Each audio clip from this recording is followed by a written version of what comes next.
Bippity bop boo, skibbity bop bam. Hey, everybody, welcome back to Karandrin Role Playing. Happy New Year. Hope you had a great holiday. This is episode 117 of Brise's Tale, and my name is Cracked Palantir, also known as Kevin Manus Pennings, and I'll be your host and game master for this episode 117. And as always, my good buddy Max is here to play the beautiful and talented paladin Brise. Max, say hello to the lovely people. Hey everybody, happy 2024. We are very excited to start off the year with some amazing Karandrin role-playing. I was going to say a new story, but we're picking up from where we were before. So, That's right. However, I do have a New Year's resolution, which is to die less. I've been doing a really bad job of that, I feel. Karandrin, so we'll see how that goes. Now Kurtz would agree, of course. Quinn for the win, I should say. Quinn for the win agrees. He's like, oh, got to kill her more. Got to kill her more. So yeah, gang, welcome back. I'm gonna get a few things set up here while Max, why don't you fill us in on where we were coming back from the old year. Yeah, so this whole arc that we've been on related to exploring this temple of the Iron Empress, this old, over 5,000-year-old goddess, part of this ancient pantheon. We'd been exploring this temple devoted to her, as well as getting visions from someone who claims to be her. But we discovered that these visions were actually sent by a necromancer named Volshad, who we'd also encountered, had a couple of run-ins with her, one of her bases way back. Then I can't remember which session that was, but anyway, so Volshad still alive, thought dead, and controlling people's dreams, sending them visions of the Iron Empress. We had while we were escaping from the valley, we'd kind of explored most of the temple, and we're making my way back to Miagral's Keep, where my home base is, where Brise's home base is. And we had encountered another necromancer with a crest that we learned belongs to the House of Hestus, a desert nation to the east. So now we know there's another necromancer, possibly related to the pen, or maybe they're using his image. We're not sure yet, but they have possibly coerced Volshad into working with them, or perhaps just taken over her entire operation. And we learned that when we returned to the keep, because the curse that was on Brise, cast by Volshad, is no longer active. And so somehow she must have maybe been told to relinquish it or canceled it somehow by the opposing necromancer. So we know all that's going on. And kind of where Brise is sitting in all this is kind of on the sidelines right now. The powers that be are discussing what to do while I've been instructed to stay at the keep for a little while. I have to ask permission to leave. And possibly in a few days, we might actually, because Miagral right now has some company at the keep, a visiting noble from a nearby county, it might be wise for me to actually leave the keep for a while, as to make sure none of this necromancer affair makes it into the court politics. So that's kind of where we left off last time, with not knowing whether I'm going to leave the keep yet or not. I guess there's still more time to deliberate and figure that all out. So it's a lot of information. Let me know if I missed something. Yeah, I think you covered it pretty well. I mean, we know that the reason this development would be bad news for Miagral is because in Goblin culture, the ruler is responsible for the moral well-being, right, of his or her people, of their people. And because of that, um, um, the fact that an agent of Mia Grall's is been interacting with a necromancer would cast doubt on Mia Grall's moral authority. Mm-hmm. We know that the chief priest in town, the town of Ballabry, is already opposed to Mia Grall and would make, as they say, make hay out of this, and attempt to get her removed if that priest could get more support from other priests. And so just keeping Brise out of the way and out of the picture might be a way of shielding Mia Grall from any possible connection with these necromantic matters that are carrying on in the valley. Right. We don't know exactly what the plan is from Volshad and this necromancer that apparently is working for Lord Hestus. But we think it deals with using the trapped spirit of this elven woman who is known to have power over dreams and trying to extend influence with the nobles through their dreams. And so that's our best guess right now. And we're just going to have to see what more we can find out. We know that the elven woman trapped the spirit of the woman, a woman named Elbrig. Her trapped spirit has been communicating you sort of behind the scenes with you in dreams, and it's told you some of what's going on. And the question is, can we rescue her spirit from imprisonment and prevent further tampering by Volshad or whomever else in local politics and gaining more and more influence over local nobles. So you are sort of in a holding pattern in your quarters at Mia Grall's Keep. And you know that you might be sent away for your own devices to shield Mia Grall, but you're sort of waiting on that.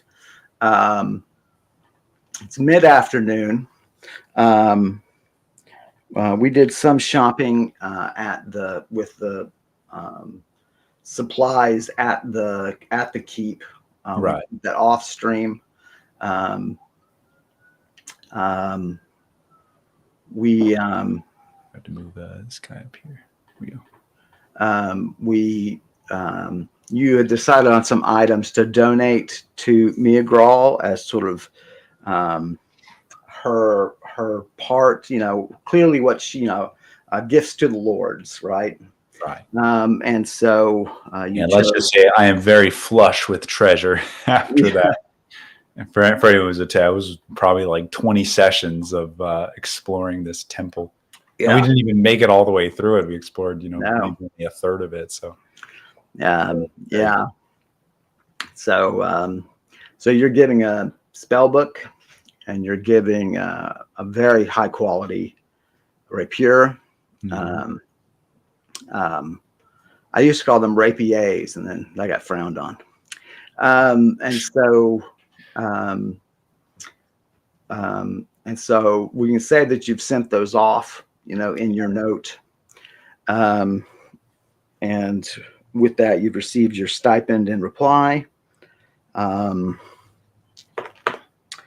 was no mention in the note what Athene, who is Brise's sort of point of contact with the keep, Athene made no mention of what she thought about your offering. And better. Right. Does my stipend come all in gold, or is it gold and mithril? Honestly, whatever you prefer. Okay. 6. All copper. That's 250,000 copper. Just like a truck. Beep. Exactly.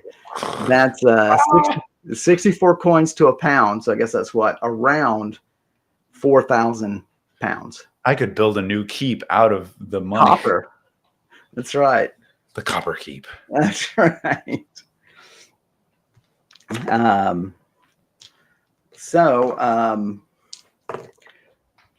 how do you want to spend your time? Oh, there was a little stuff too with your love interest. Yeah, we had well, also with the temple, right? We had gone to the temple earlier and had that whole confrontation. And then Right. also had in terms of talking with Aldrich, the my beau.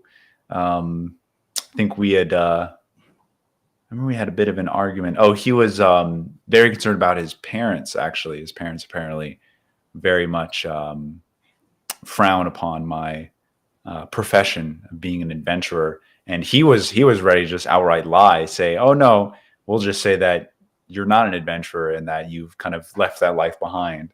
And I'm like, no, hold on. Yeah, you're not comfortable with that at all. Fly with Brise. So we had a bit of an argument about that. I think we kind of settled for just maybe omitting the truth, from his parents for the most part.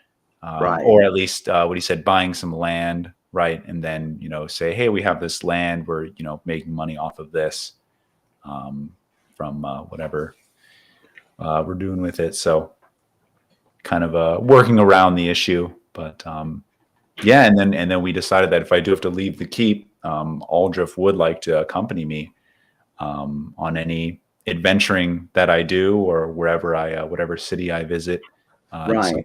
spend in. So that will be interesting if that does happen. There's also the matter of, or at least the fact of, him being just completely cowed by the priest during the confrontation in the meeting with the priest. Yeah. Regarding you having met with the necromancer. Right. And so you feel like there's something hanging in the air about that. But there's our typical 10-minute recap of the complexity that is Karandrin. Yes. You are sort of at a stopping point in terms of a lot of the goals you have and so on. We don't work on campaigns, we just work on goals. You have something you want to do, we work toward accomplishing it. So let's talk about how you do want to spend your time before you hear word from Athene or someone else. I think what has been kind of a long and emotional day so far. So I would honestly just spend it probably relaxing or reading for a little while after doing my shopping. So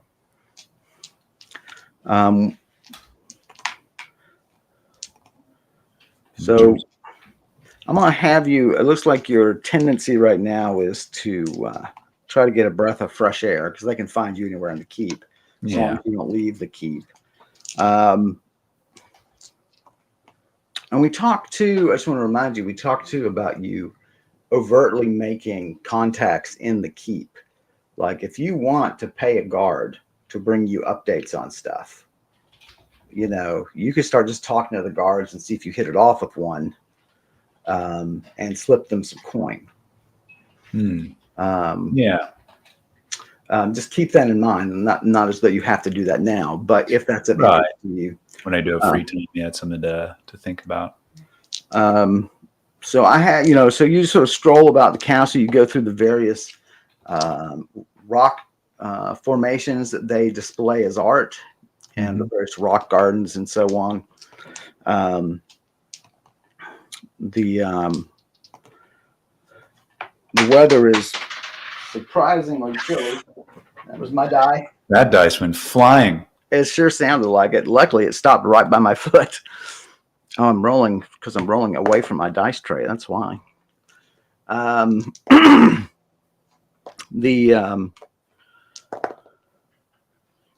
You do have a sense that your presence is very much noted in the keep. You are catching a lot of looks. It's kind of making you uncomfortable. So, you kind of pull the old hood up, Um,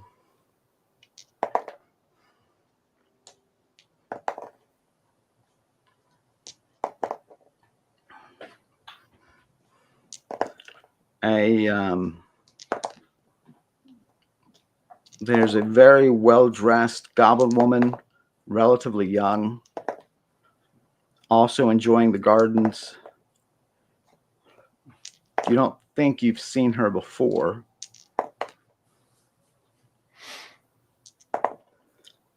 She approaches you and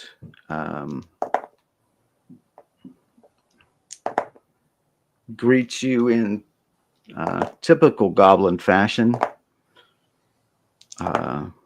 which is to look down at your boots and say, "Oh, is your lady in waiting blind?"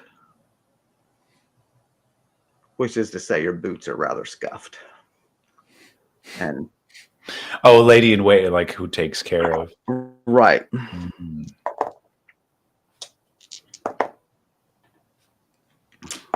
And your jibe in return shall be what?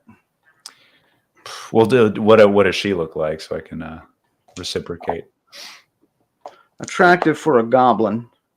Really thin though, except for her paunch, which all goblins have. She is rail thin. I say, well, then I say, what was I going to say? Forgot. Yeah, well, watch your tongue, or else it might. When I talk, I thought I was going to blow you right over. Here, wait, I got it. I'll let me stand back a bit of it because when I talk, I don't want to blow you over. Took me a while, but I got it. That's right. I would just absolutely like be the worst in like goblin culture. I would be out of like no success. She chuckles and asks if she can join you in your stroll. I don't see why not. Her clothes are very fine. This is clearly someone in very high circles. The equivalent of the visiting noble, Lady Aneve.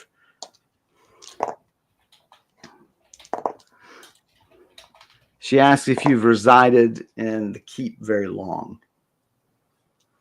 I say it's been about a month, I believe so.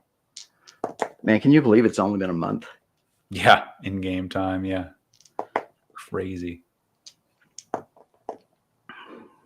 They say Lady Mugral is a very gracious host. I have found that in my visits here. What is your opinion? I say that she's gracious to those who provide her good service and useful to her. There's a little bite to your remark, my dear. Bold for a guest to speak such of her host.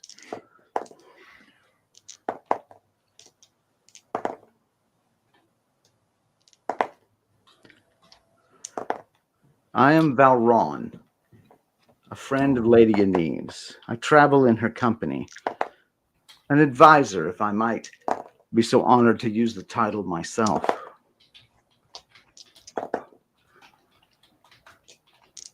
You are much the talk of the soldiery here.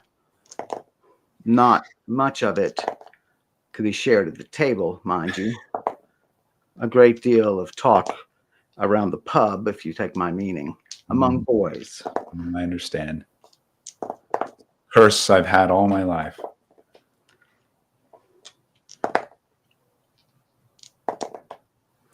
But there's also a great deal of mystery about you. An aura of power, they say. They say you were key somehow in the overthrow of a particularly nasty guardsman, a captain, a lieutenant, perhaps.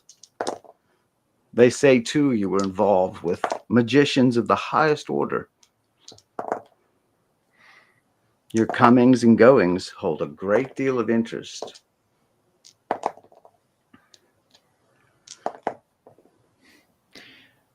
And I'll say not all untruths.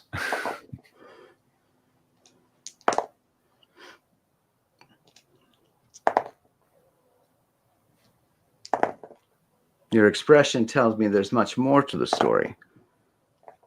Would you care to share? Not really. How would I politely kind of turn her down? Well, I could ask her for some. Oh, you know what? We got to remember to do it. And I've just done it. Yeah, what's my gut feeling about her? Your right? gut feeling about her.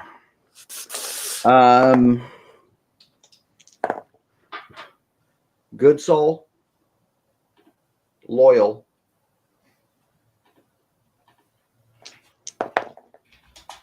but she would betray you if it helped Aneve.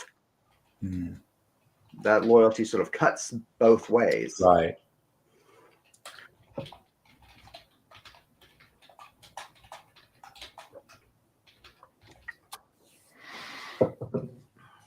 Okay. Well, then I'll say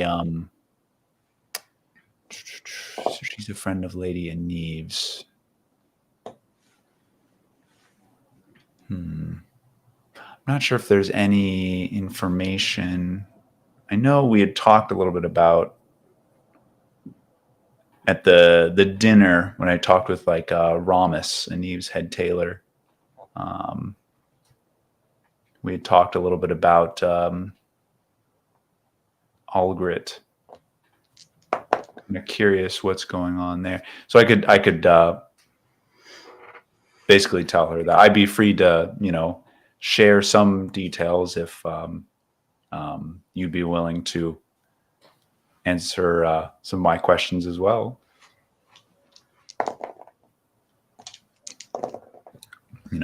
Such as where Aneve's loyalties lie. You can ask anyone that. It lies with her people, and it lies at Miagrol's side. That's no secret.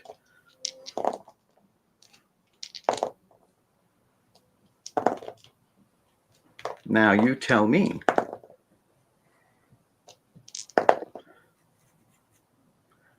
What business does Miagrol have inviting powerful magicians to her court who play with demons? She didn't mention. Doesn't. Okay, interesting. That was probably the wrong question to ask. Well, that's okay.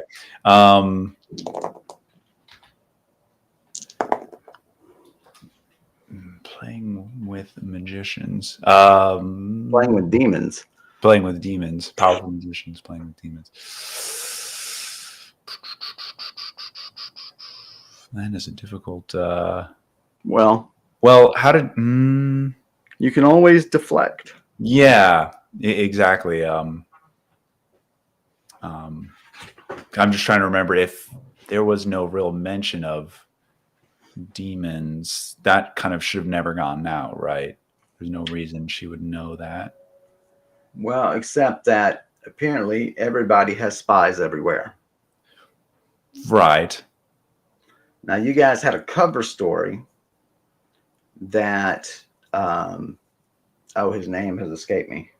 Adabir, the magician, Yes. was working on improving crops through magic. Right. And that's why you needed to go far afield, right, away from the keep.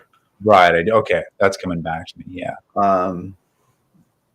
So you can acknowledge it in terms. Yeah. No. Exactly. So I say, well, it's true that the wizard who was working here was, had a penchant for researching demons, but the work he was doing was for improving crop yields. Are you okay lying? I mean, I think I have to protect Adabir's reputation. Well, Mirgral's Protect reputation. his and Mirgral's reputation. Yeah. Is there any way to not lie and not answer the question? I mean, that would be your character's preference, right? Is not Pull to out my spear. That's always a way to not lie.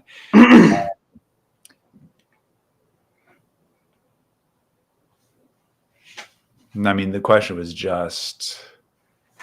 The question was, what business does she have consorting with demons, consorting with a magician who consorts with demons? But you can reject that premise and say it was,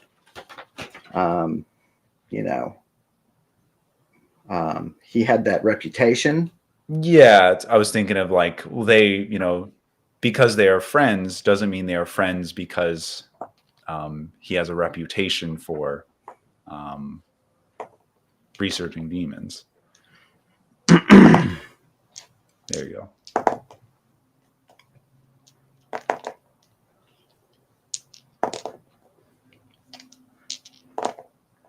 A blight on Mirgral is a blight on Lady Yennev.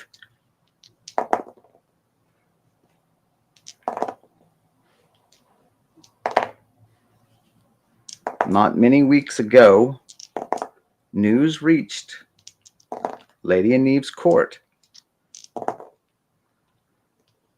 that there was something to do with demons from this man, Adabir. Whispers are around the temple that he was interested in demons.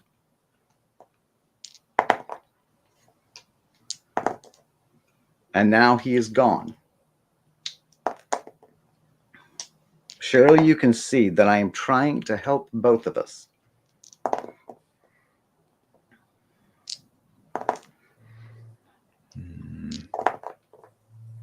How long do you think it will be before Lady Mirgral's enemies find Adabir's daughter in Convergence? Wait. Sorry, say that again. Whose enemies finding Mirgral's? How long do you think it will be before Lady Mirgral's enemies find her daughter in Convergence? Find Adabir's daughter in Convergence. Oh, okay.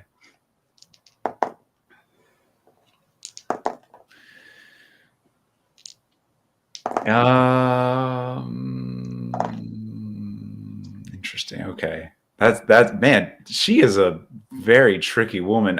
I don't know how to I mean, I was gonna say, I mean, that's outside of her territory, but I get what she means is if they really want to find that information, they will. I mean, I would just again deflect saying, Adabir's daughter is, carries herself well, and it's a noble, a noble family. It's Maybe an not honorable family. honorable family, right? It's like I think they'll have no trouble dismissing rumors about their so recently deceased man of the house. You are right about that. She bore the questioning well. Oh, wow. Okay. It's interesting. So she's already been questioned.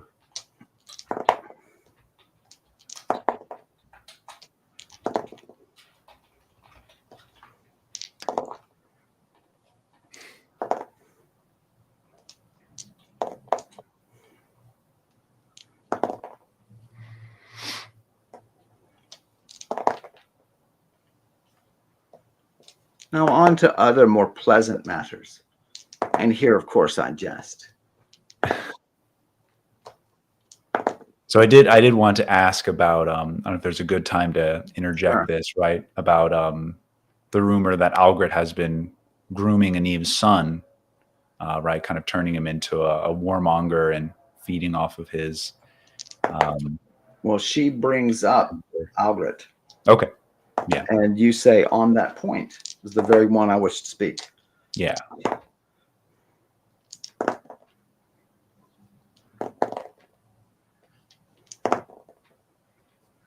It is very true. To our shame. Okay.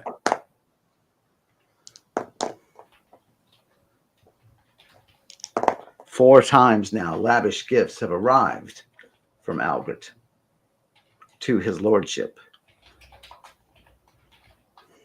One of which was found to be magically capable of listening in on conversations. Oh my gosh. This is some Cold War shit. Here, we'll give you this nice gift. It has a microphone that you won't discover for 10 years. That's right. Oh my gosh.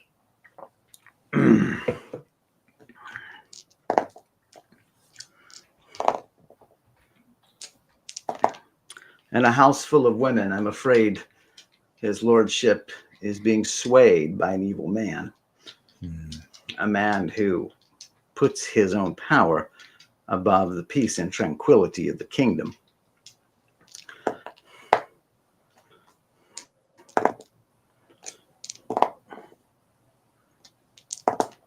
Do you have children? No. And I'll be, because I have thought about this before. It's like, I'd say not for a while, but Not for a eventually. while. Meaning, like, it's been a while since you've had them. I mean, No. I mean, well, right. What I mean to say is no, and I have no plans to at the moment. I got you. Not for many years, Right.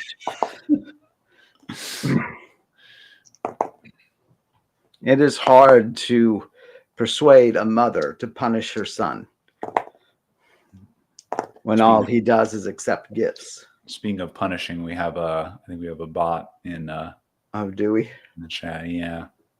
I gotta switch over. Fortunately. Anti-tank quartet. What?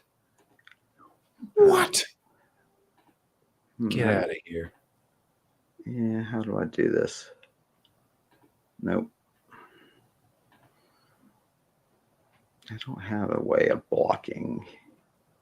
Yeah, I mean, I don't think they're, unless they post again, then I think it was just a bot. So just letting you know that yeah.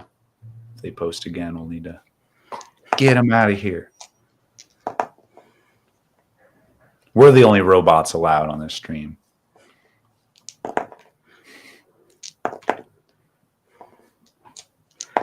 But encouraging Lady Aneve to punish her son is not the easiest task. Yeah. It's Obi-Wan, it's on Twitch. We can see both. Not on YouTube.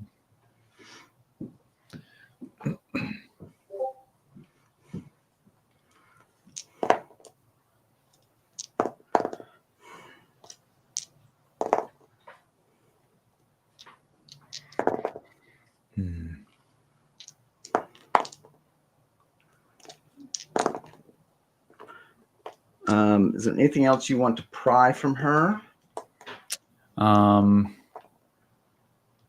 Yeah, I guess I would just ask for more information on Algrit. I would think Algrit seems like a man who would have many plots as well. Surely this isn't the only person he's trying to influence at the moment. Let me ask her about it.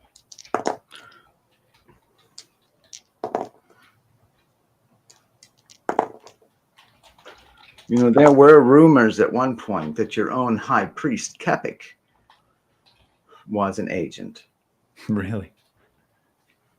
I think those have long been dismissed. His loyalties these past 11 years have been seemingly unwavering.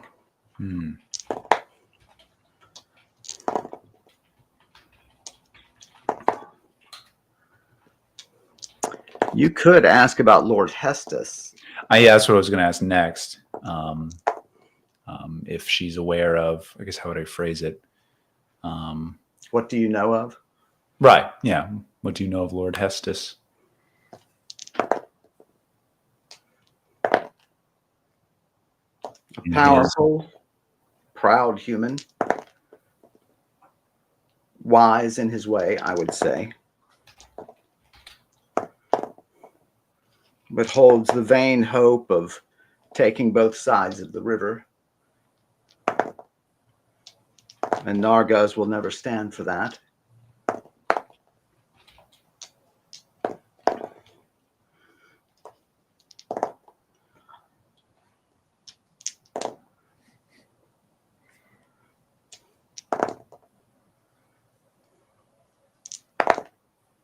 You seem very ill at ease regarding him. She's observant. Mm-hmm.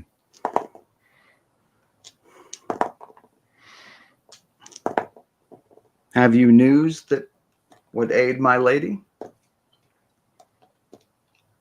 What could I say? I do kind of want to help her. She seems like good, well-intentioned, right?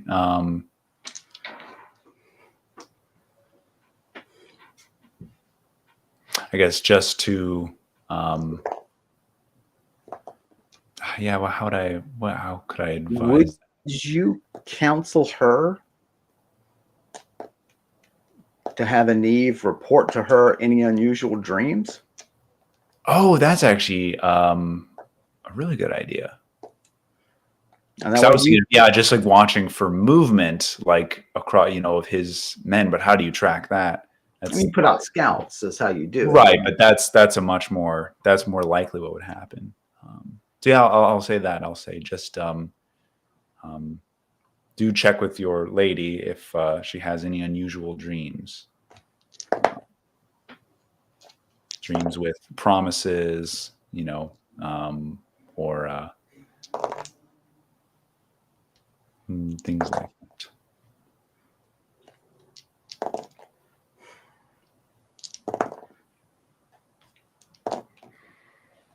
You're serious. Yes. I will do so.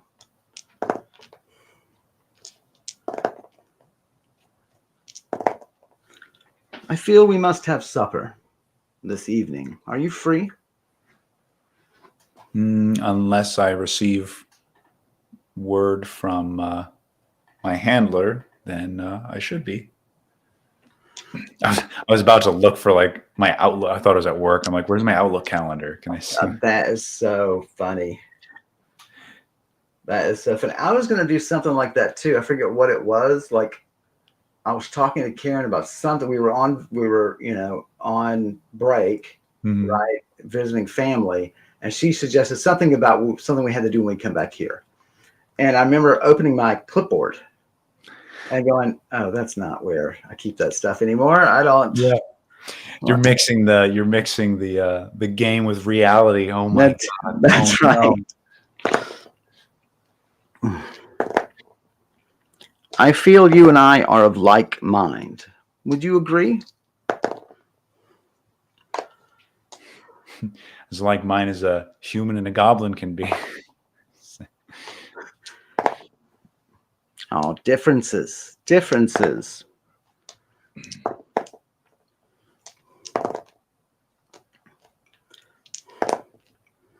One more question before I go. Whatever came of good Lady Fraldrum? Is she gone? Is she still in the employ of Lady Meagrel? I say, of course, she is simply tending to business away from the keep.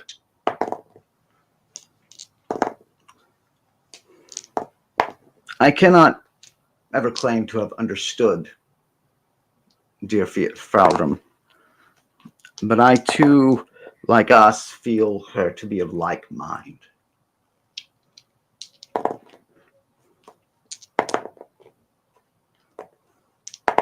I'll see you for dinner then. I guess that was a compliment towards Faldrim in a way. I think so. Yeah. So she strides away. Some servants appear from nowhere and follow her. Okay.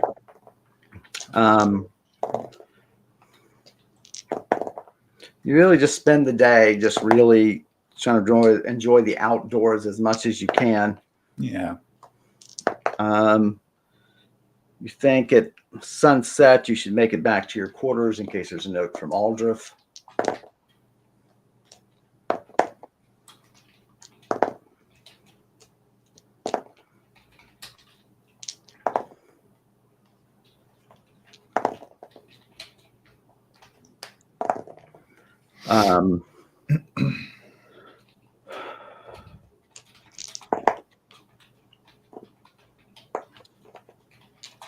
No note from Aldrich, no note from Athene.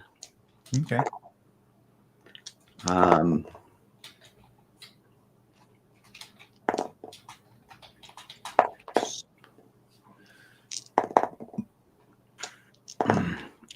It occurs to you when you return, you're going to need another dress. Return to supper, you mean? For this supper with Eve. Yeah, I have my my orange dress that I will don. That may not be sufficient. Oh, really? Okay. Oh, I guess because she is an advisor to Aneve. So, what about? And the one you wore before, you've worn before. Kevin, I'm a guy. I don't understand. I understand. Just wear. No, I see what you mean. No, absolutely. Brise would, probably have enough. Hopefully, have enough time to send for some servants and have a new, at least have a new dress on loan. Yeah. Yeah.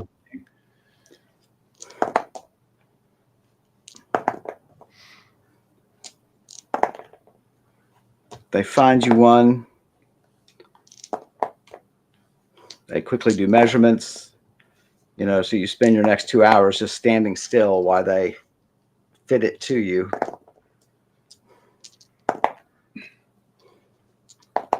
Honestly, I think about like makeup and the idea of like getting dressed like that, and sometimes it is like that is kind of nice. You just you set aside time and to make yourself look beautiful, and it's like that's cool. Guys don't do that enough sometimes, It's sort of dressing for dinner. Yeah. I started doing facial care like a year or two ago, and it's kept up the routine. It's really nice, 10 minutes each morning, just lotions and stuff. And yeah.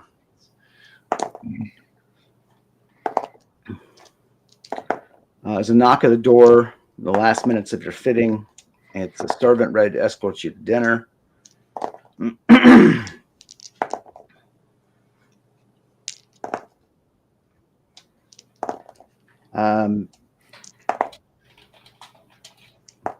You're running a little late. They're trying to finish things as you're walking.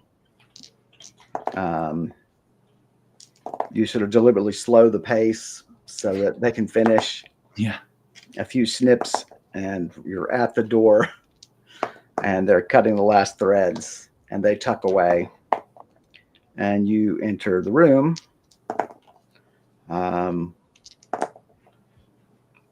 And there is Lady Aneve. Oh. Okay. And Lady Valrin. How do you spell Valrin? VALRON.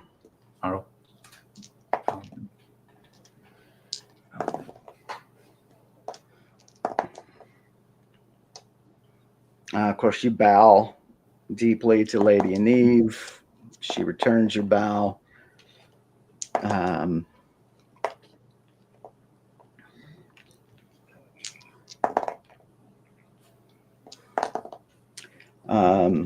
Lady Valrin sort of comes to greet you after you bow. She sort of leans into your ear and says, I do apologize. It was a last-minute addition. I could hardly exclude her. And you're like, I've been ambushed like this before. Many a blind date that your sister set up for you. Yeah. Went this way. So. Man, now I have to date the Goblin Noblewoman. Here we go. That's right. Can't everyone finds me too beautiful? That would be hilarious. It's like Brise is like, oh, okay. So you're of two minds in terms of how the evening's going to go. Just knowing, you're you're somewhat used, of course, to this sort of, well, you're very used to this type of social maneuvering, Right. just not at this level. Right. So it's either this is a full court press to convince you to do something, Mm-hmm. or you are being positioned to tell something to Aneve, to convince Aneve of something that is best heard from you than from Valrin. Right. Right. That's why I hope it's the second one. Yeah. So. Well, I have no choice. I'll go along. This is probably the most important, like, political, person I've talked with, like powerful people, like powerful wizards, but never like someone politically this powerful. Well, Miagral, you're one-on-one with Miagral. Yeah, but it wasn't like a dinner, right? It was kind of just an audience I requested. So yeah. How many counties are there in Nargaz? I can eventually meet with all of them. That's right. Leave an impression on every single. That's it. I don't know. I'm thinking it's going to be upper teens or upper 20s. Okay, you got to have some of those. There's all the counties like with the major cities, and then there's those square ones where there's nothing there, and it's like, yeah, you're the lord of this county. Medalla, Texas, right? Just right. Tiny little town. Let me roll up Aneve real quick. It won't take but literally a second. Like that. There she is, rolled up.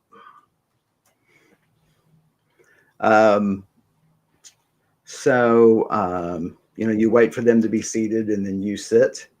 Wait,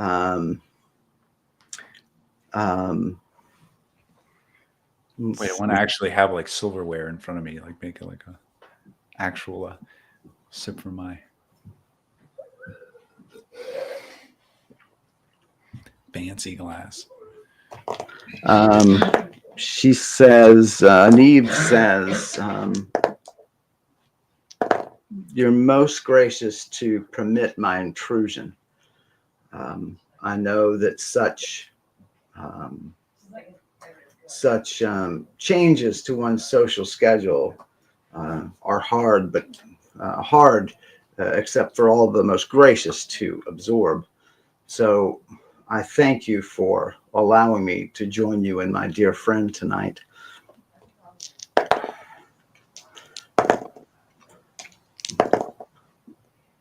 I have had reports of you from many quarters. And she pours you some tea herself, which is a great gesture. Okay. She doesn't have the servants do it. She does it.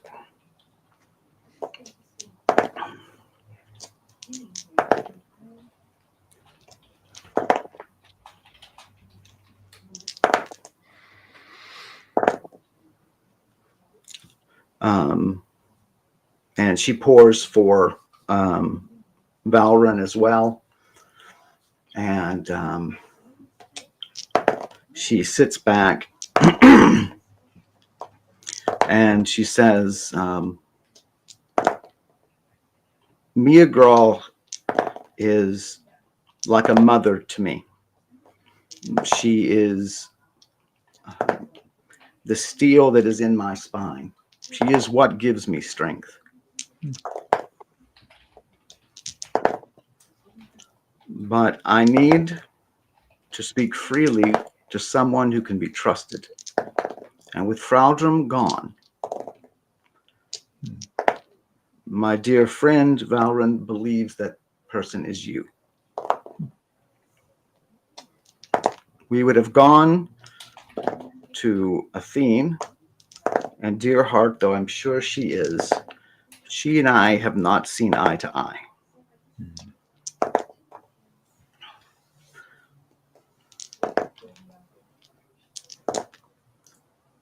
But something is moving against both our houses. You mentioned dreams, and though I have not had any,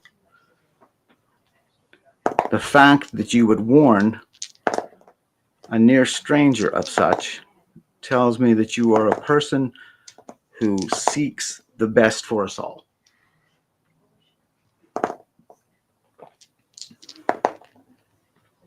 I say it's the how to I want to mention like the religious aspect of it, right? It's what the gods would want of all of us. That is well said.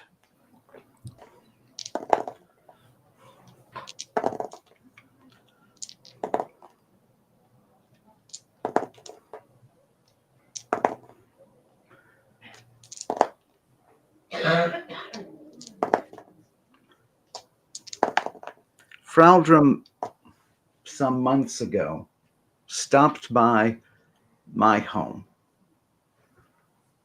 and asked questions of a strange being and whether I'd ever seen this being before. Mm-hmm. A heavy-set man who walks on tiny metal legs and his body supported as though in a great silver bowl.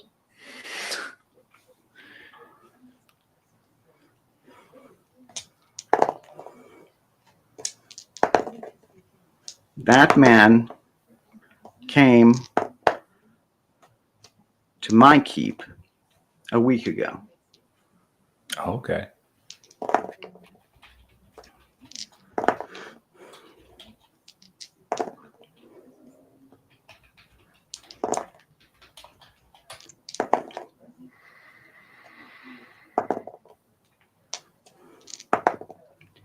And said that for a price that he would name,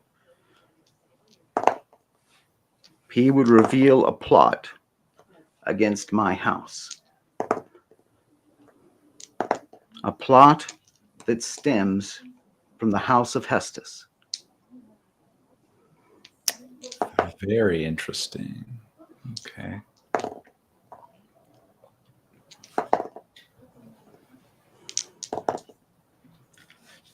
I came seeking Meagral's advice, but also hopefully to speak with Fraldrum.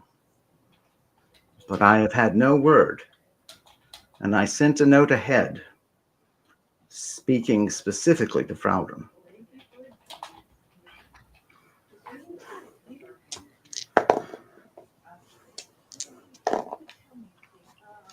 Meagral says she does not know any such man.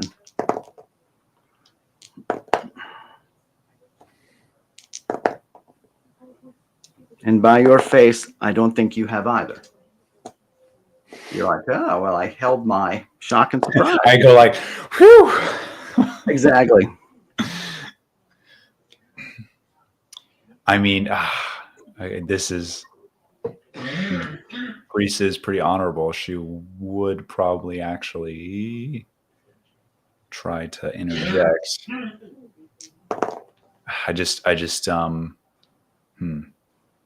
This is tricky to navigate, right?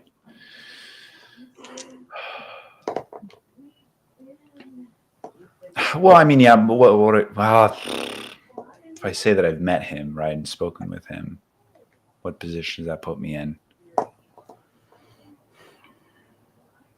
Well, you need not include those details. Yeah. Just say I've heard of him.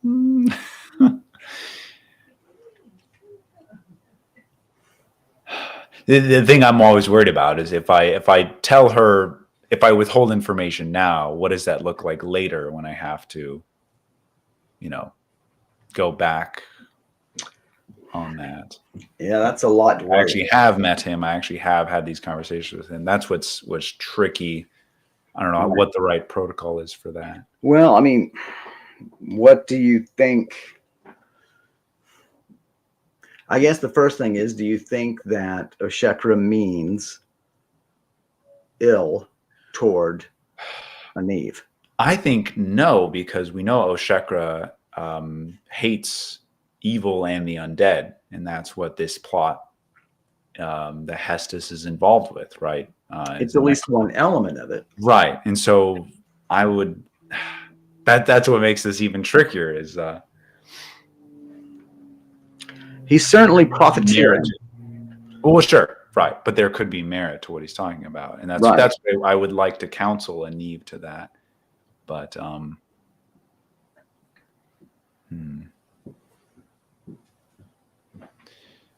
I could say, well, I guess it's probably public knowledge that Plesh and Falrumar visited Mirgrol's Keep. Is that right? They know Public that. knowledge? Probably not. Is it known to these two? Possibly so. Okay. Because I would mention that I know I had heard of Oshekra through them, right? I could at least use them as a way to validate where I got my information from.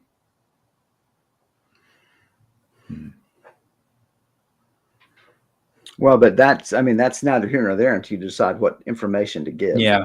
Well, I would say what I want to tell her is that Oshekra, there could be truth to what he's saying, but he's certainly also trying to get like you said, profiteering, trying to get a profit out of it. So I, just could go with that. And, I say that I know Oshekra. I know this from what I've heard about him. So give me the full phrasing of it. Okay. So, I've heard of this man who you speak. And I know that there might be merit to what he says. He could actually have good counsel, but he most certainly is also trying to seek a profit from you.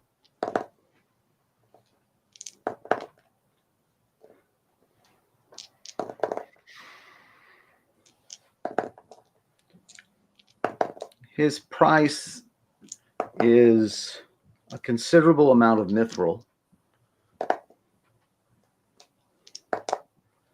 as well as some ancient spell books that he knows, and how I don't know, but he knows that my county holds.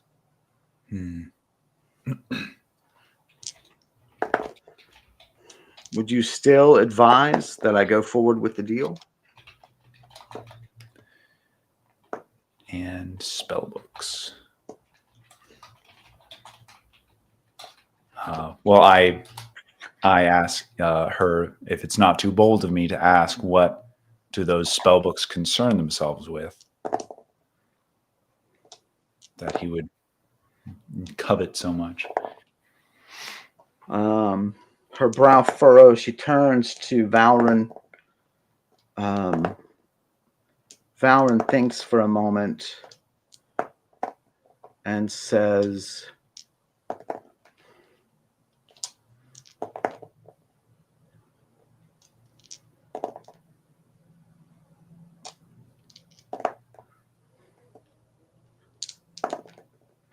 they deal with, one such book deals with the Fae. Okay. I know little more than that. The other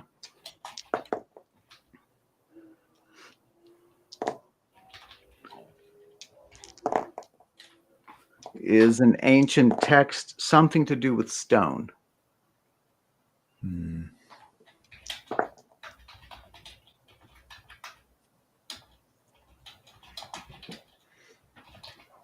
Okay. I'll say that how would I word this?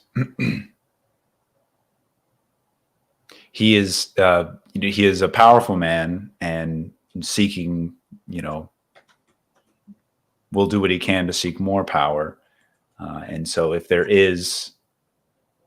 you're I guess, how would I say it? If you're a court, magician, I know his name, right? Or know her name, right? But anyway, if anyone of your your staff, anyone of your court familiar, versed in magic, knows that these are powerful books, then I would not let them fall into this man's hands. That's kind of a roundabout way of saying it, but He is insistent on his price. I must say yes or no.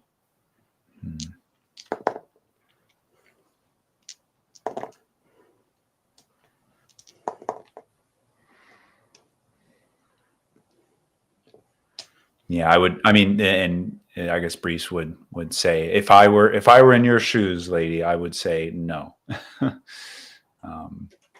based on what I've heard.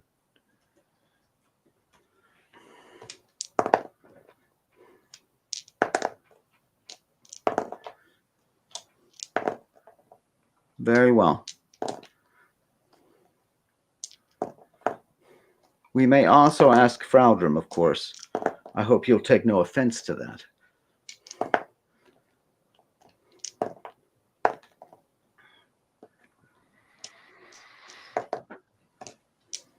Perhaps there is a way to work with him without giving him these texts. I may simply have to find some other means to persuade him.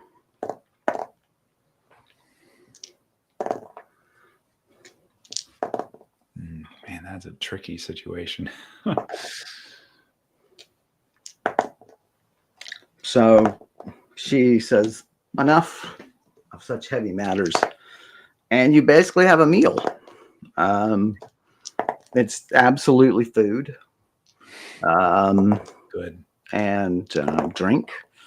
The conversation is light and enjoyable and so on. Roll for me. 10.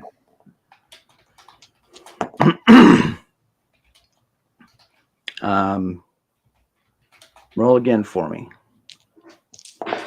1. Okay. Conversation really rattled me. Exactly. And again. 14. Man, not great. So didn't learn a great deal. You missed from all the assassins. So the it's an enjoyable evening. Yeah. And I can't say you've learned very much. You learned a lot of names of various nobles and so on. Some of the people northward, of course, that's almost all the counties are north of you guys. So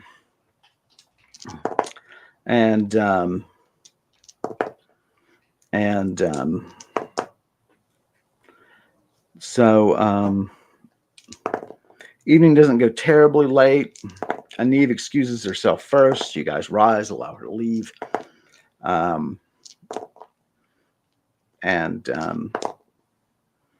then the evening wraps down. You're tired, and you head back to your quarters. All right. Still no note from either Aldrich or Athene. So you read for a bit. Is there something on your mind you want to read? And then I say we get a break. Yeah. Just my tome, Nature's Law. Okay. Roll for me. 56. Okay. That's an hour of reading. Sweet. And I say we take a break, and then we will. That was, I literally like was kind of tensed up for that conversation. That was intense. Very interesting. Okay. So then, guys, we're going to take a quick break, stretch our legs, and refill our drinks. We hope you do the same, and just join us back here in just a few minutes. We'll see you in just a few.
Everybody, thanks for waiting. Let's get my good buddy Max back here. There he is. We wrapped up with you having done some reading on your tome. Excuse me. And after that delicious meal. That's right. I know, right? Chick-fil-A, God bless We it. should actually have like a medieval feast. One of these. Should have done that for like New Year's. We should have. We'll plan that out. We'll plan it out. We'll do something like that. I have the Dungeons and Dragons cookbook, which we could borrow from. We'll find some medieval like feast day, Saint something stupid day, and we'll do it, and we'll have to have it at your place, but we can do it. So you go to sleep. Yeah.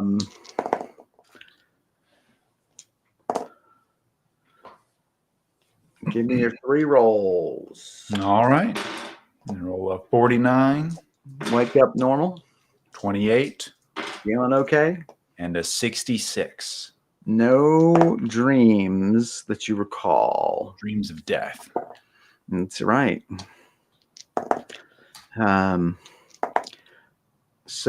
Wake up at the crack of dawn. Of course, the keep is already abuzz and people are coming and going.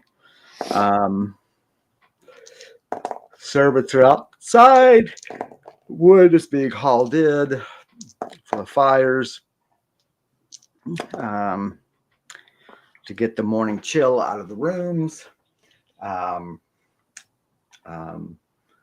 What would you like to do? Your morning ablutions can include a luxurious bath if you are so inclined. Absolutely. I'm looking up something real quick. Excuse me. Got some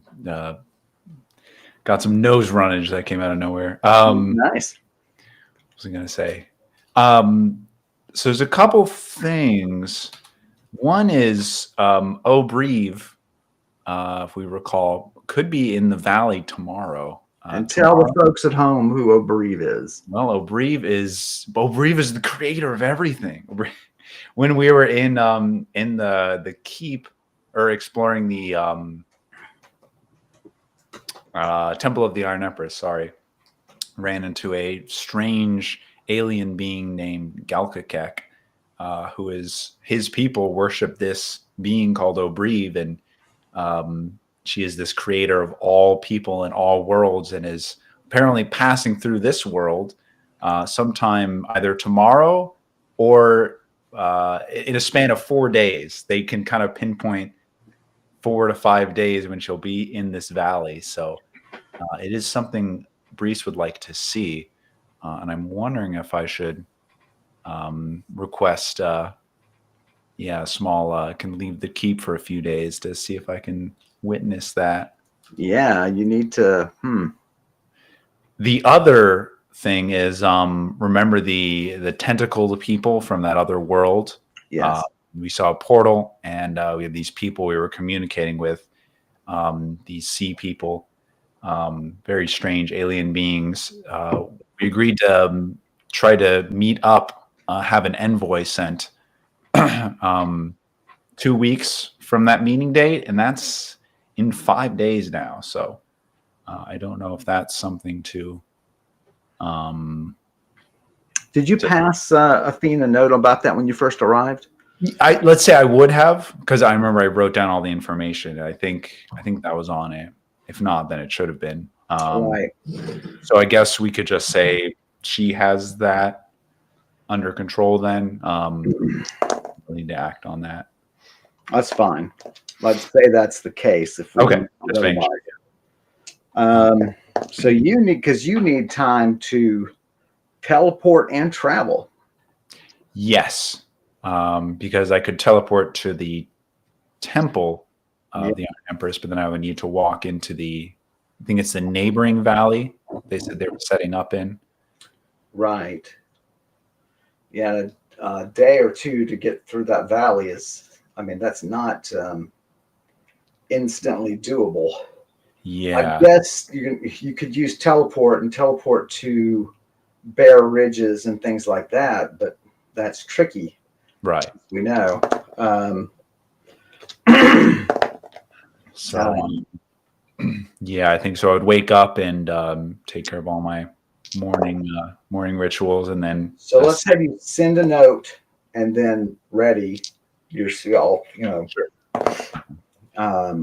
Requesting absence from the keep for potentially 5 days. Right. I mean, your travel back, even you might just say a week. Yeah, okay.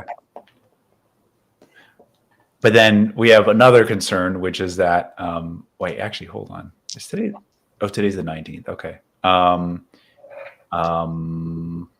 Aldrich, right? I don't know if he'll be upset with me leaving as well. I guess we agreed that if it was a month, right? He said if you're leaving for like a long period of time. Well, send him a note, right? What's it gonna hurt? Yeah. I just want to make sure, like, yeah, we're not. That wouldn't prevent me from going to see this. It's like going to see a concert, and then it's like, I don't know, I'm going to be gone a couple of days. Is that okay? Like, feeling the waters. Athene says that's the timing of that might be good, and she grants you safe travels. Okay.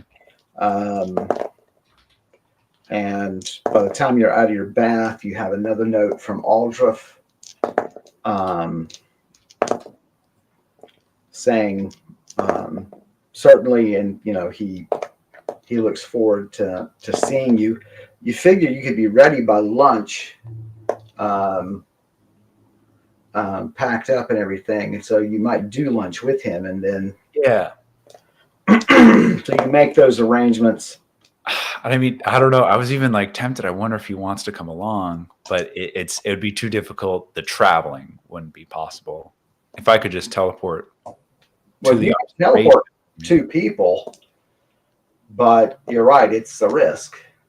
And teleport him into a huge crowd of unearthly beings. That's quite an introduction. Oh my gosh. Yeah. Yeah, that'll probably be a little too much for his small brain to right handle. So, all right. He can't make it to lunch. He apologizes, but new requests from the visiting company has really put him into a bind, and so they're having to work all hours to meet the demand of the guests.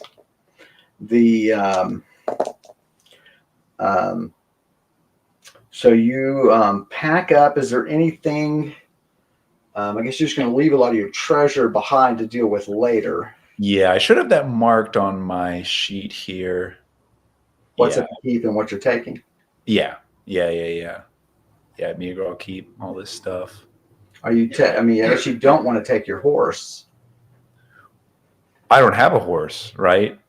Did I ever get a chance to go into town and get a new? That's right. My horse is in the stomach of.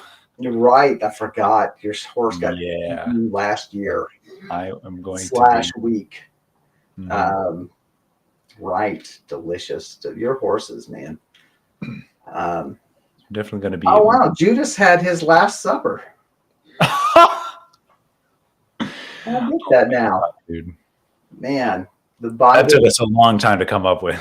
The Bible has all the answers, as many billboards purport. So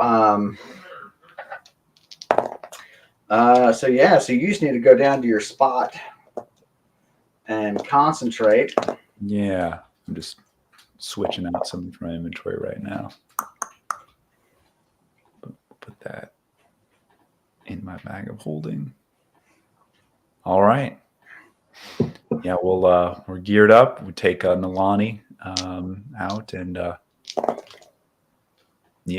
go back down outside of the keep and try teleporting to I would say just the entrance, right? Maybe a little camping spot I had at the Temple of the Iron Empress. Right. All right, so roll to focus. We're going to take a long time because we're not rushing. And So concentrate and cast at a 71. nice, and roll to aim. It's a 54 to aim. Nice. So yeah, you're in front of the temple. Not quite where you want it to be, but that's all right. It's just 30, 40 yards off. Still within sight of the temple.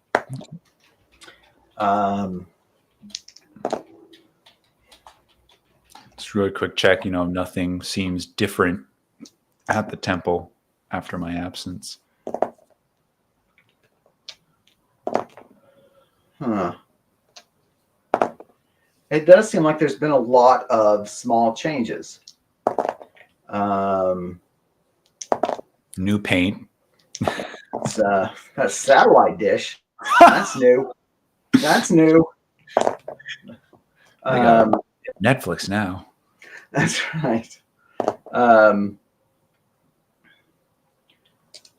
You're pretty sure that tree has been, like, the small tree has been crushed down. Like, you don't remember it laying that way. There are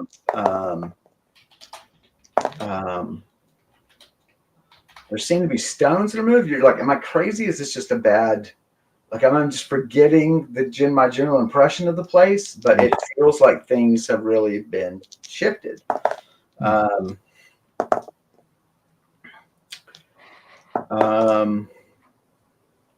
There is a sound in the distance approaching. Oh boy.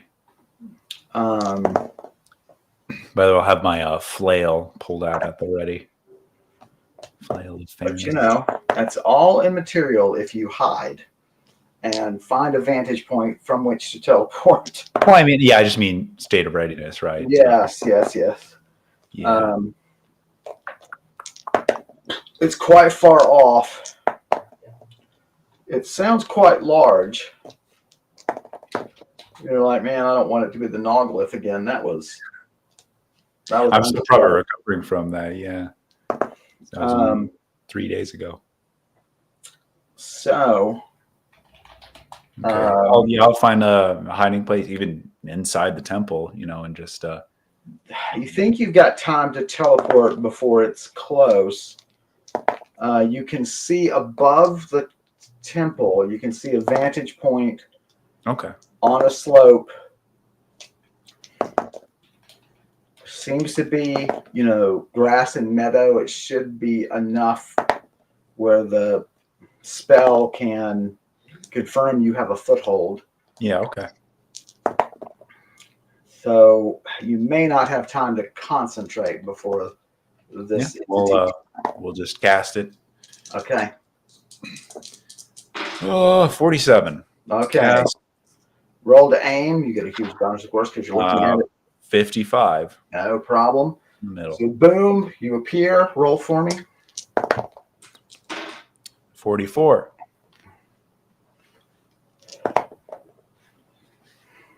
You look back.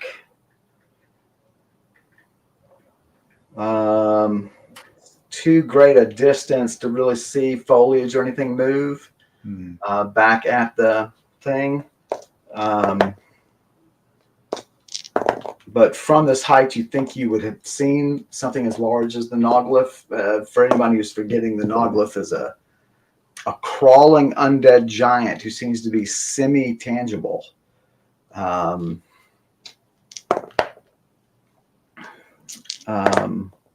Chills the soul to be in the presence of them. Yes. They emerge from the shadows of like mountains. Right. And huge structures. Got to knock down all the mountains if you want to stop the Noglyph. So across the valley from where you are, across the next valley, you can see directly across, but this mountain is blocking the direction you'd like to go. But you figure if you can cut across, then you would have the advantage of the whole valley. Okay. Do erase your exhaustion for those two spells.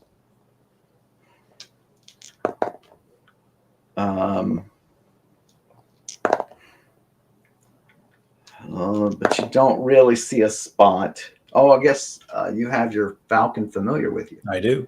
Nilani. And we can teleport through what she sees. So you can send her up over the shoulder of this mountain and see what there is to see. Yeah. Up she goes, and you can't help but gasp. I mean, that's got to be a small city's worth of people Oh my gosh. down there. There are thousands of beings, tall and short, Oh wow. Okay. very bright clothing, a lot of pink and white. There seems to be a theme of pink and white. Hmm. There are pink and white banners and so on. That has got to be the gathering. There's no question.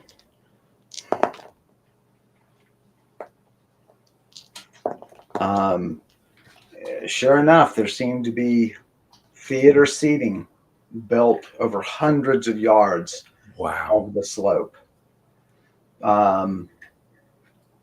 It's on both sides of the valley.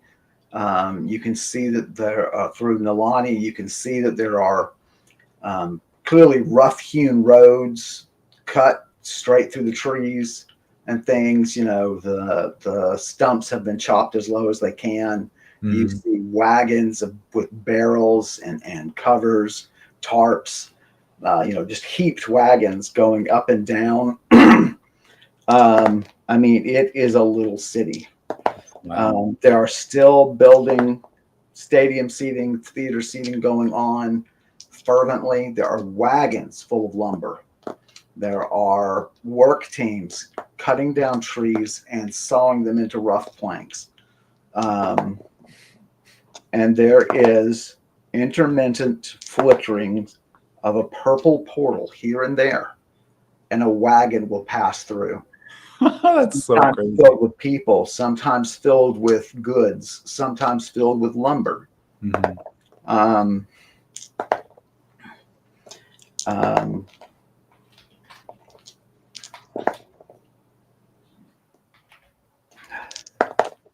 There are tents set up, pink and white, sometimes purple and white.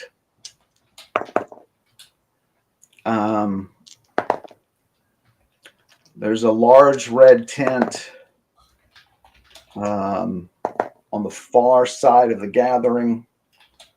And intermittently, you can see a break in between them.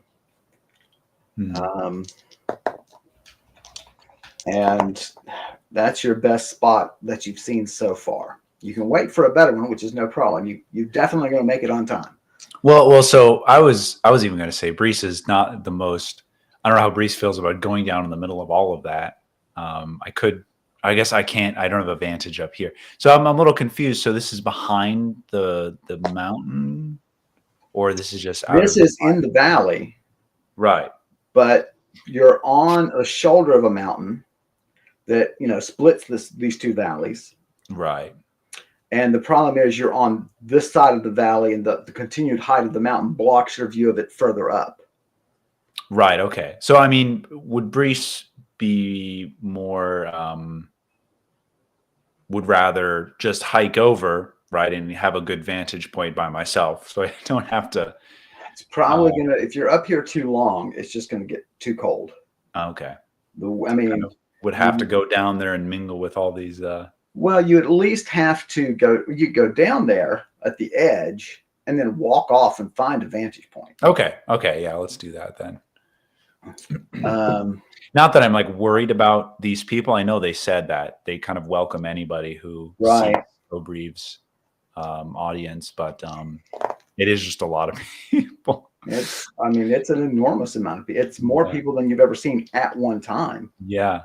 Are they also all like the alien beings, like Galkakek, or some? Certainly, given the height of some of them, at least a good number of them, at least half, have to be that species. The others are of varying heights.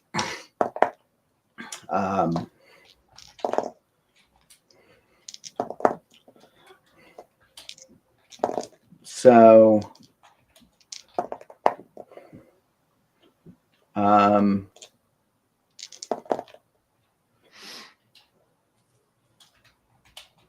right. Roll to teleport. You can take your time on this one. I will, certainly. Is this going to be 3 successful teleports in a row? What a way to start off the new year. 53. Oh. Nice. And roll to aim. 2. Seriously? Yeah. Nice. Well, it was almost there. It's fine. I just teleport in the middle of the whole entire crowd of people. You teleport atop a solid purple tent. It's on the near side, not the far side. But the canvas is so thick. And it's clearly, you can tell from just your weight landing on it, you can tell that it's clearly supported, sort of interwoven cleverly with the boughs of a tree. Oh, okay. You use it as a tent support. And it supports you fine.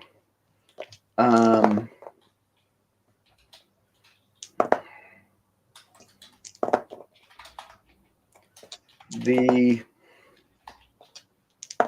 scene is overwhelming up close. Yeah. Something smells absolutely vile, though. I mean, it's really terrible. Quinn says, but is it a magic gathering? It is the magic gathering. That's right. It's the religious gathering. It's the magic revival. Yeah, this is Kevin, this is your Mana Echoes deck. Summon 1 million creatures. That's right. 2 to the 56 power creatures. Suddenly in this valley. Wow. Every planet in the galaxy. If they had, I forget the number we kind of came up with. Too much. It was pretty awesome. So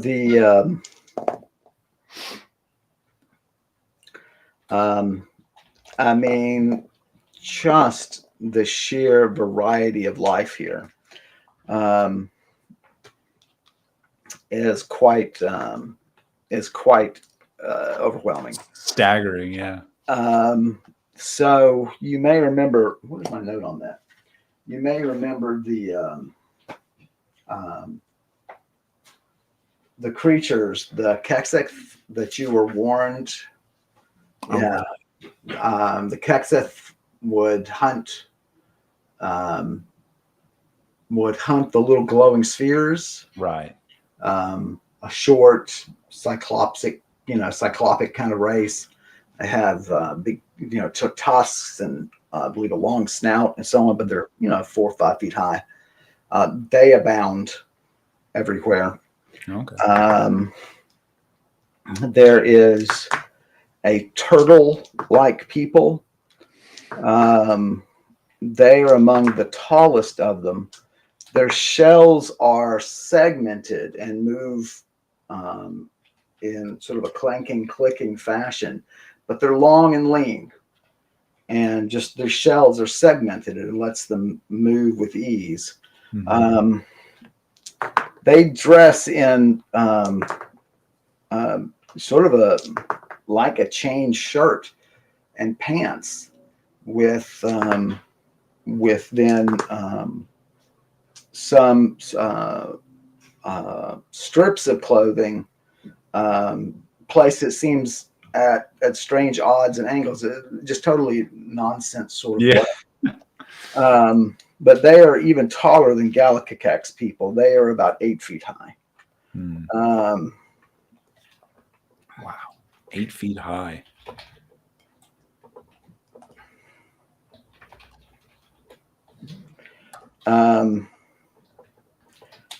There's sort of you have the clinking of that metal, which is very light, almost pleasant.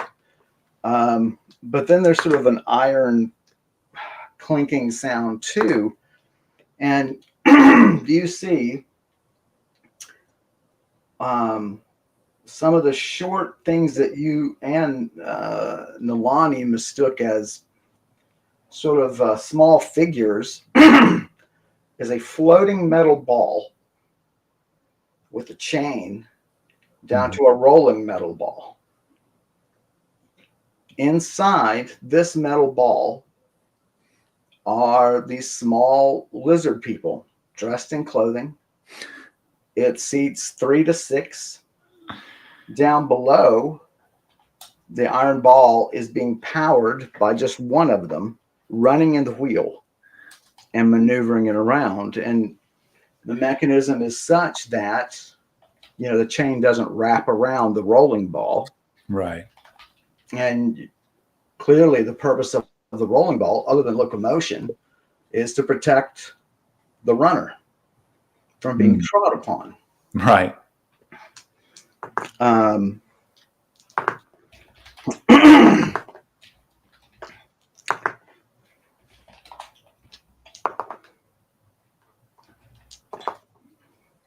don't even know how to write that sentence in my notes. I'm trying to describe. The chain connects to a lower iron ball inside of which another a floating metal sphere. Oh my gosh, this is crazy. I like how this just went from fantasy to like the biggest sci-fi like gathering. And exactly.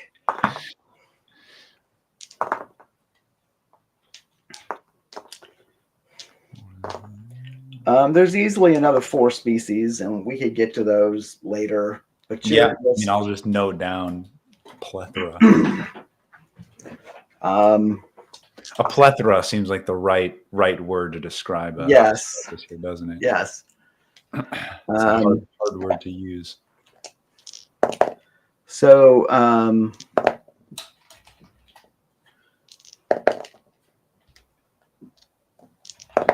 the lizards seem to communicate through a whistling, and it's through some frills at the back of the neck. Galkakuk's people, have their own sort of mud gargling sort of sound that they're able to translate through whatever means they used.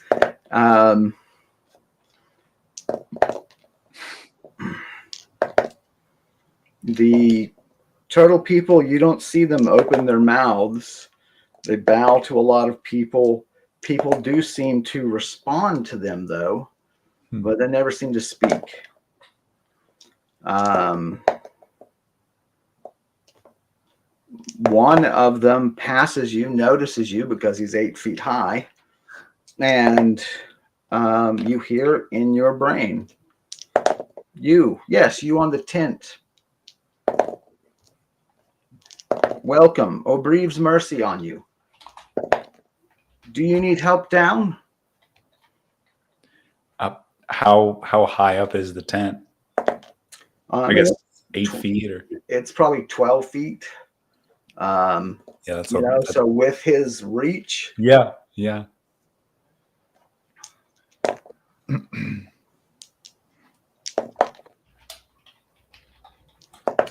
You can speak aloud or think your answer, whatever you wish.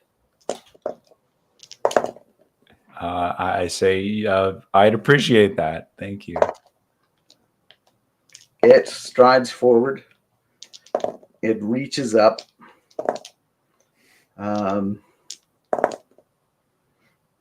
Its fingers are surprisingly long, but end in like little spades, as though for digging.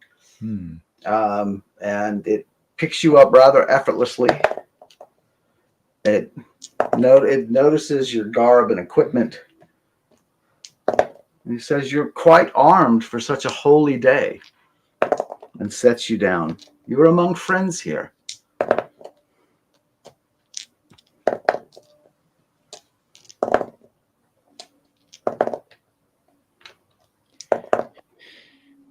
The A1 protect us here. That is their sworn duty. Wait, I'm sorry. What did he say? The A1? The A1. The A1. And I kind of look around. Are they Which one are they? The flat-headed folk, shorter than us, and points to one, and it's one of Gelkakek's people. Okay.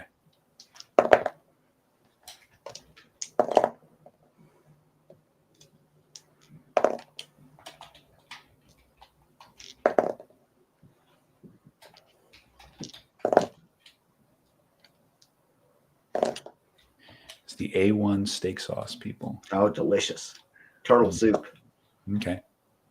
And I kind of excuse myself because I'm going to go to the edge of the crowd and maybe find a place to deposit my gear. Or you just stick it all in your bag of holding, right? I don't know. It's kind of half filled, I think. I don't want to exceed the limit, but I guess could if we want to do that. I mean, you're just moving your weapons, right? Yeah, that's true. Just weapons and but still, so we could do that. Yeah, that's true. I don't want to be seen walking around with a lot of weapons.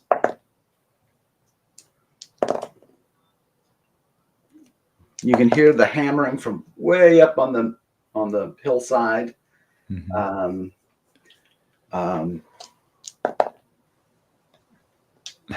I mean, I don't know. I guess also if I'm gonna, I guess I can ask him like for if he's here. Is the gathering tomorrow or in a few days? It seems like preparations are still being made. We build until Obrive comes, so that all can see her. Right up into the moment. Only then do the hammers still themselves.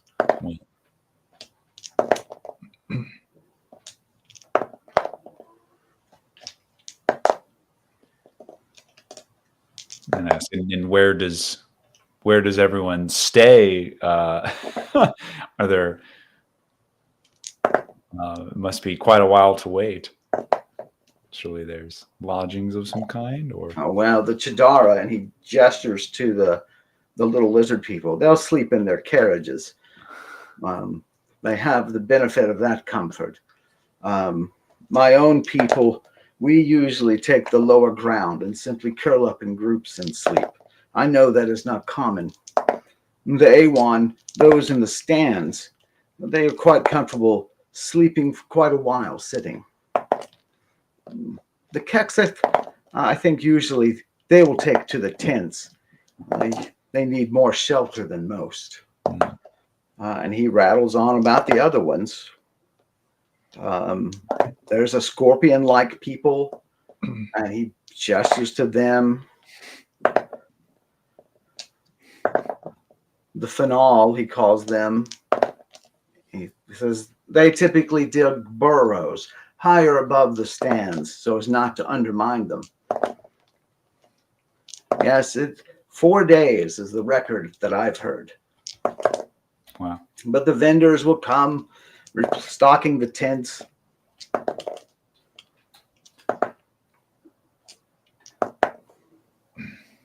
There are tent salesmen, beverages, means of locomotion, people to repair the Chinari's little carriages. It will be quite a thriving little enterprise here. Here's a question. Are there any mattresses from, I had to look it up, Scornchulus Zeta? Scornchulus Zeta? That's a Douglas Adams. Oh my gosh. Mattresses are friendly, dim-witted, docile creatures capable of speech. They're just from the book. They're just mattresses, and they're just on a planet. Oh, funny. It's a too obscure a reference. Oh my gosh. It is.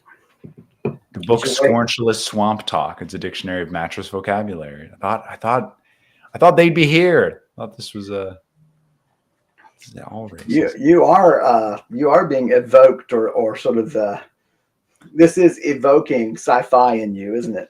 It is, yeah. Well, that's what I thought. Hitchhiker's Guide. Like, there's all these ridiculous races they always come across. They're just like, how does this even exist in the universe? And it's like, well, because the universe is infinite. Right. It is here. Okay. Yeah, I mean, I'll keep just listening to this guy. He's got lots of good information. What of your own people? Do you sleep? Yes, when the sun of this world falls, we typically go inside and sleep until it rises again. Mine is much the same way. Are you all that occupy this world? That's a interesting question. I guess I say no. There's many other different looking creatures from I that also are also sentient, right? Also have culture and civilization. People. Yeah, are also people. Did the word not reach them? You are the first new species I've seen.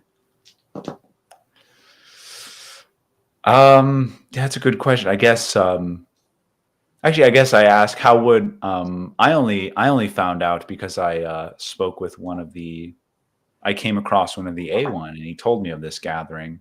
Was there supposed to be word sent out, and by whom? Well, I mean, O'Brien created us all.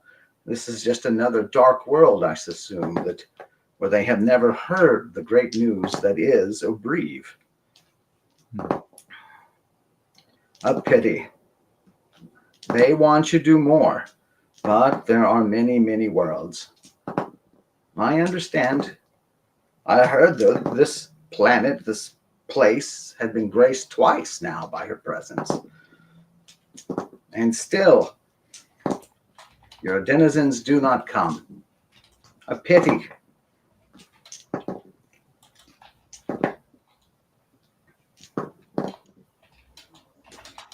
Well, I do ask, have you seen any more of my kind then at this gathering? No, he said you're the first. Oh, okay. I can catch that. Not really. Huh. Well, that's awkward.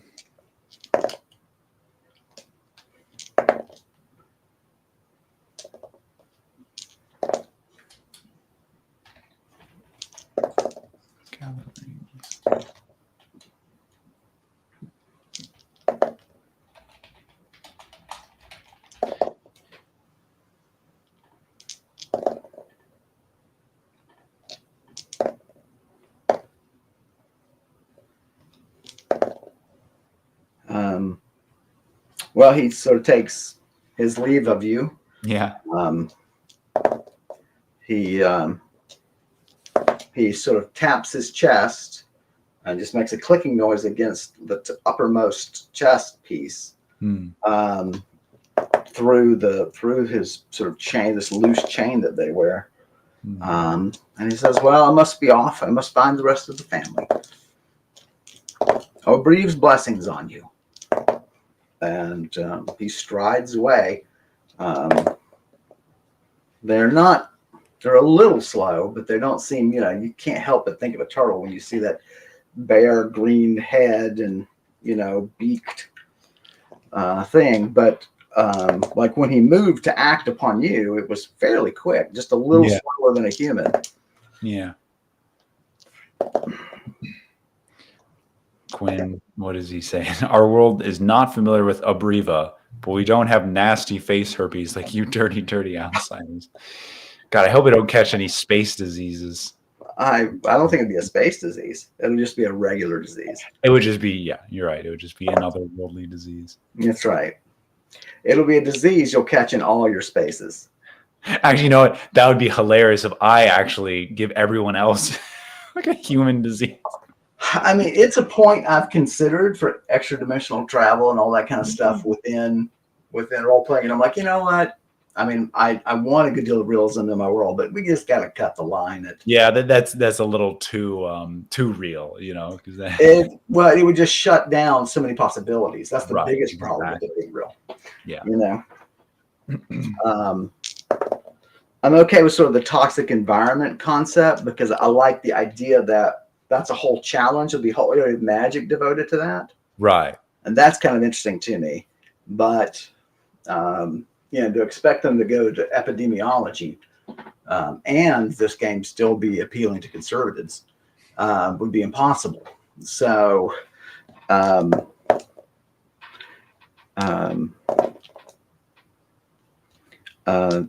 so you find an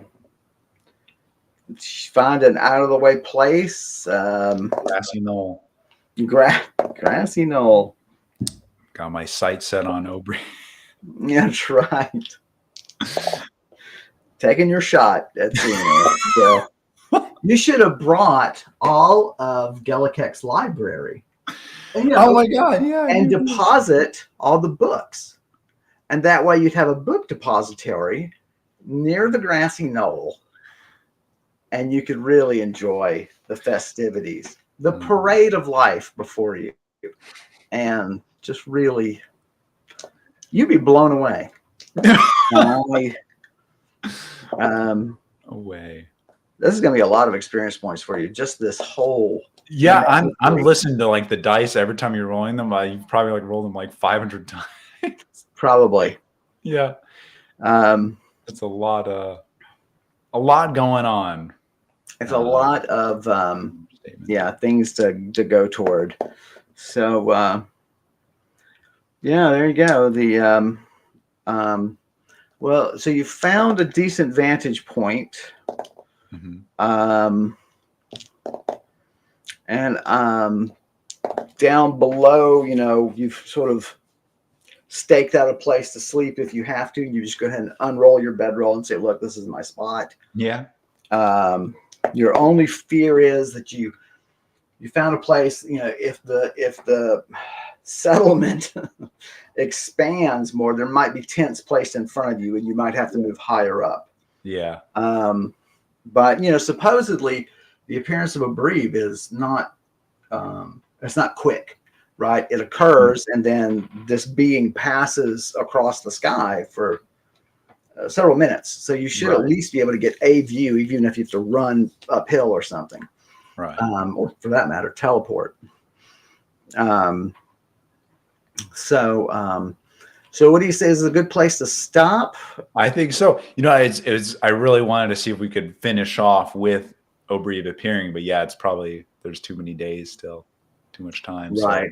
So and there's maybe so much to see. Yeah. We can let you process these notes, and then we can turn to the other.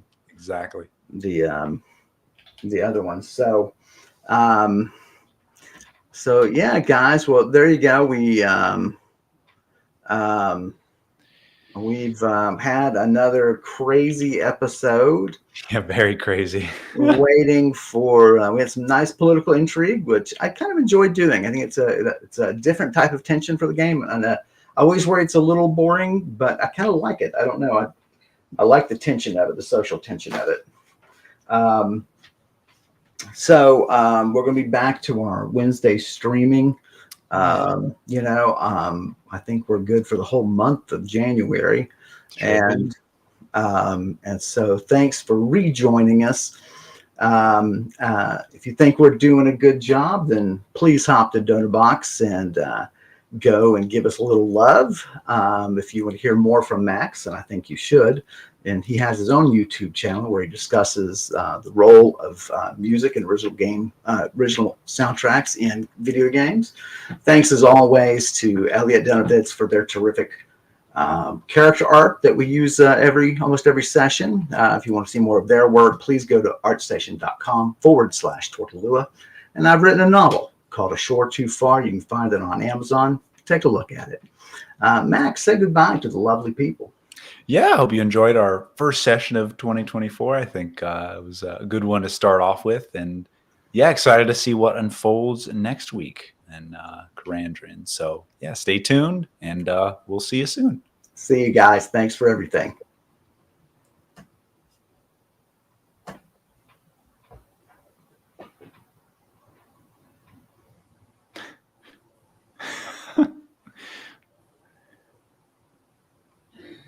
This is why. Still live. I hope so. That's why. Hey, it's Aubrey. Oh my God.